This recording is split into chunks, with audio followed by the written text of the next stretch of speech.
record straight. You and me, we ain't nothing alike. Let's set the record straight. Those words you say, they hold no weight, they like. Let's set the record straight. You'll never break the man. Hello everyone and welcome back to another custom die-cast review. A lot of Kyle Busch fans out there are going to love this one. This is the 2017 Bristol Race Win. I got this done a couple weeks back. I've been wanting to do it for quite some time. It's just, man, doing the confetti die-casts that are just absolutely smothered in confetti is really hard to do. Everything gets real like clumpy, and it gets, kind of aggravating just to kind of, have to push everything around and try to get it in the right spot and clear coat enough to where it won't fall off. It's just a big hassle, but it turns out so good for the most part anyway, most of the time, so it's kind of worth it. And this one is one of those die-casts that are just completely covered. Same thing with the Eric Jones 2022 Darlington Race Win. I'm working on that now. I got everything done, just have to get the confetti set down on it and we'll be good to go.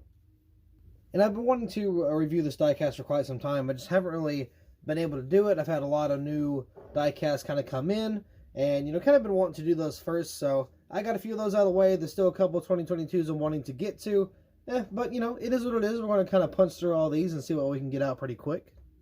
I've actually got more die-casts coming out in terms of customs, because there was a point in time, a small point in time, where I did not review the custom die-casts I made because I was getting so backed up. So I was like, screw this, I'm not going to sit here and pile myself, more die-casts to do. But I kind of got caught up pretty quick because we had a dry spot in the die-cast, area, or, I don't know, I guess the die-cast, not the community, but Lionel wasn't really getting any shipments in, so there was a very big dry spot. I know you guys remember that. A little while back, so I got a bunch of die-cast reviews, and now I'm pretty much caught up. I still got, about a week and a half worth of just reviews to get to. But nonetheless, we're going to pull out all the die-casts that I did not review and review them on the channel. So whenever I go to sell this die-cast, this is not available right now. But whenever I go to, I'm actually going to put like the logos and stuff on it. So don't worry about that. We'll get that done. No worries whatsoever. We'll add all the stuff here later on. But nonetheless, let's go ahead and get this die-cast out of the box and take a look at what we've done to this beautiful paint scheme. Again, covered in confetti, added a little bit of race wear, and it's Bristol, so I'm pretty sure there's some damage on this. I'm not really too sure. I don't really remember. But nonetheless, this should be a pretty good custom. Here's the die-cast out of the box. Once again, completely covered in confetti. Looks like red, white, and blue as far as I can tell.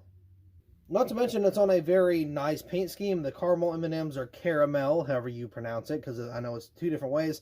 Personally, I say caramel. I'm pretty sure it's supposed to be like caramel, but I say caramel just, because it's just how I am. So, this was actually my favorite M&Ms for quite some time. I don't know if they still are. I want to say the classic peanut M&Ms are still, kind of going my way. I was on a caramel kick for a little bit for the M&Ms, so I had a pretty big thing about them, for the past couple years.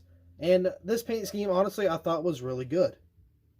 And it is, don't get me wrong. But it was cool to see Kyle Busch win in some races. I think he won Bristol, Pocono. This is 2017. Dude was dominating that season. I think he won a couple others in, I don't remember exactly, but I think he won like 3 or 4 races in this paint scheme. I know he won at least 2, because, Pocono and Bristol.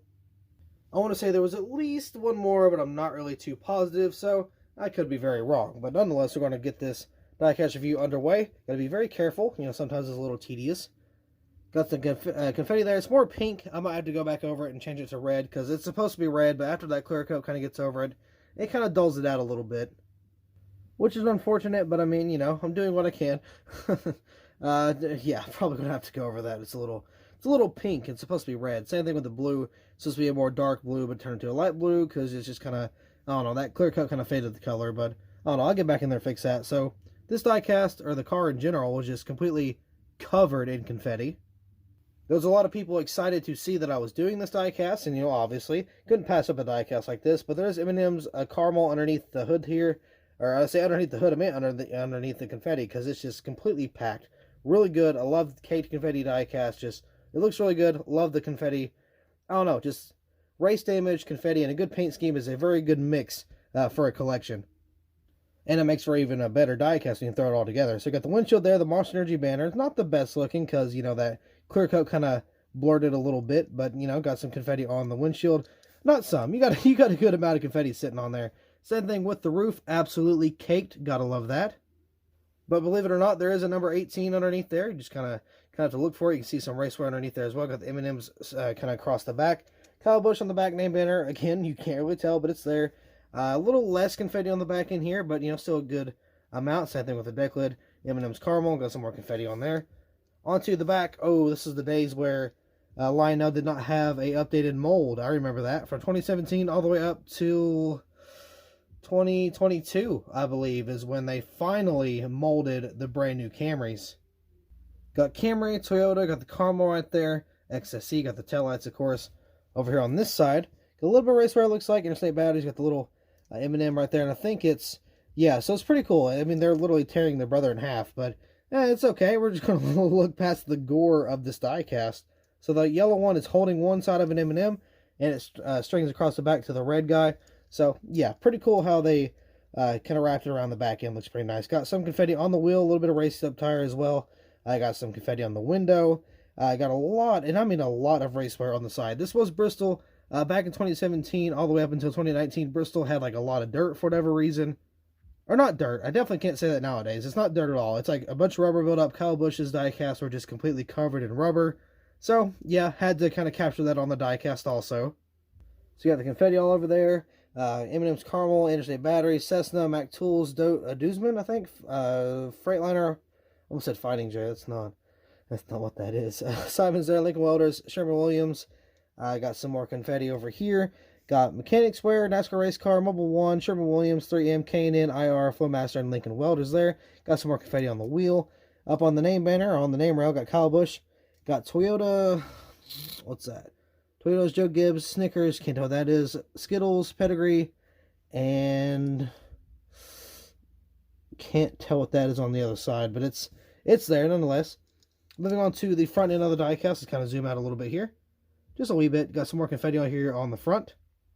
Again, a very dirty race car. I don't think I over-exaggerated. I think this front end was actually really, really dirty. So, tried to capture that to the best of my ability. Got some more race bar tire here. Got some more race bar around the wheel well. Got the window net down. Got a little bit of a hair on there, too, if I can get that off. Maybe, possibly. Can I? Yeah, there we go. More confetti down the side. I do have a burnt-out tire. I'm pretty sure I'm supposed to shred that sometime soon. I don't think I finished this car completely because I didn't do the box design. So I think I'm going to shred the tire too as far as it looks. I got a lot of fuel spillage on there. I did a little much on the fuel spillage, but you know, it's okay. A little bit of race wear around that rear wheel well, and of course to capture the, you know, the representation of the burnout in the tire, you know, just kind of getting all up on the fender. So that tire is supposed to be pretty shredded as far as I'm concerned, so I'll have to go back and do that. A little more confetti on the window. Got the window net down once again. You can see in there the rails are painted.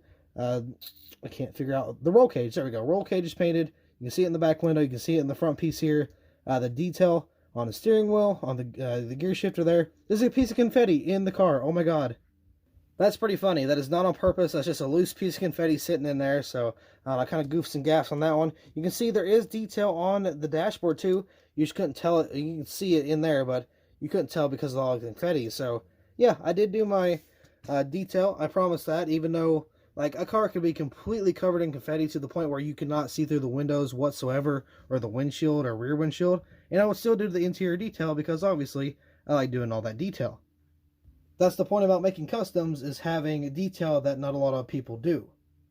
There's a lot of people that go above and beyond. I try to do my best, but people like Diecastbuffet, fantastic diecast maker. Now I know there's a couple other guys out there. I think I can't remember his name, but there's a couple good ones out there. Don't get me wrong. They're all like states, so like Illinois diecast, or I don't know, Ohio diecast, or West Virginia diecast, or California diecast. You know, just people like that. Those seem to be the real custom makers for whatever reason.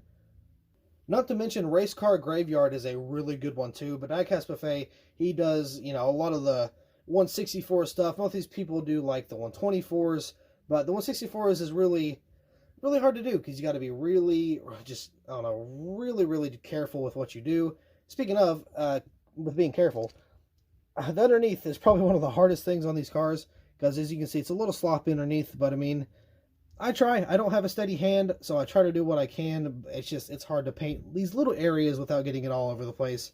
I try to use the correct paintbrush in order to, get the fine little areas and not try to spill anything. Nonetheless, that's the undercarriage detail. You can see got the 2017 up top. Got the EL mold.